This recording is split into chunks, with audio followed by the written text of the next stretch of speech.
Army house Rawalpindi call हुई। आलू गोश्त का ऑर्डर दिया गया। PIA की फ्लाइट से आलू गोश्त का देचका और तंदूर की रोटियां बेजिम शादी हुई तो बेगम को खाना पकाना बिल्कुल नहीं आता था। हंगामी तौर पर डॉक्टर को घर बुलवाकर उनका चेकअप करवाया गया। छोटे सूबे से होने के बावजूद सदर ममनून हुसैन सदर बनने की एक वजह वो रबड़ी दूध और दही बल्ले भी बने जो मियाँ साहिब उनके घर जाके खाया करते थे। अस्सलामुअलैकुम नाजरीन, आप देख रहे हैं बोल्ड इंटरटेनमेंट न्यूज़।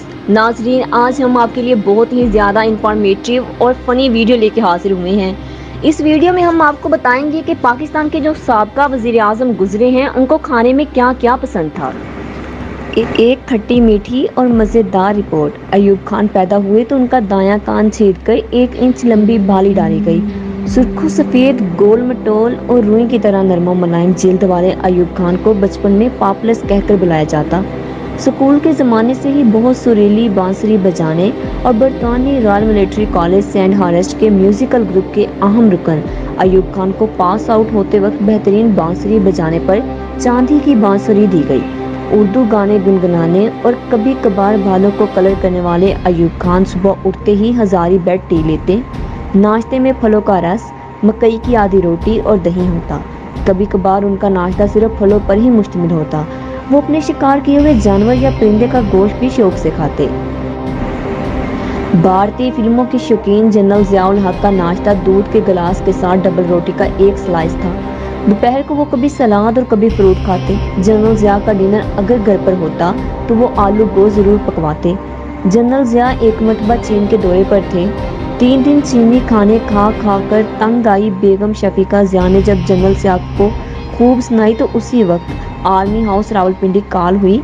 आलू गोश्त का ऑर्डर दिया गया और जब अगली शाम PIA की फ्लाइट से आलू गोश्त का देचका और तंदूर की रोटियां बेजिंग पहुंची तो बकौल ADC वो डिनर इतना मज़ेदार लगा कि आज भी याद आने पर उसका जायका ताज़ा हो जाता है। अच्छा गाना गाने, बहुत अच्छा तबला बजाने और बहुत ही अच्छा तुर्की डांस करने वाले साबिक सदर परवेज़ मुशर्रफ बताया करते कि जब मेरी शादी हुई तो बेगम को खाना पकाना बिल्कुल नहीं आता था।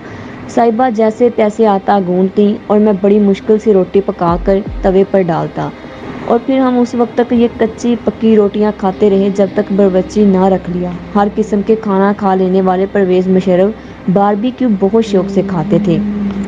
कॉफ़ी के साथ सिगार पीना और रातों को अक्सर दोस्तों के साथ अपने पसंदीदा मशरूब की चुस्कियों में सिगार के लंबे लंबे कश मारना मुशर्रफ का मामूल था।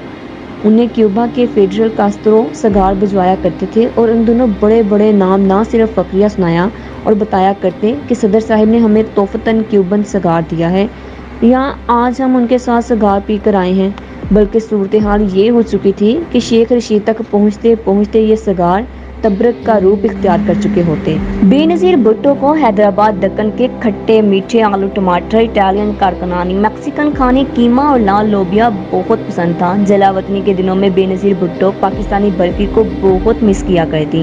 वो खुद भी बहुत अच्छी कुक थी और अपने खानों में कलवंजी, ज़ीरा और हल्दी का इस्तेमाल ज़रूर करती। मोहतरमा अपने बच्चों के लिए सवैयाँ और नूडल्स बहुत मज़ेदार बनाती। उन्हें यहाँ कॉफ़ी और आइसक्रीम बहुत पसंद थी। वहाँ गुड़ भी बड़े शौक से खाती।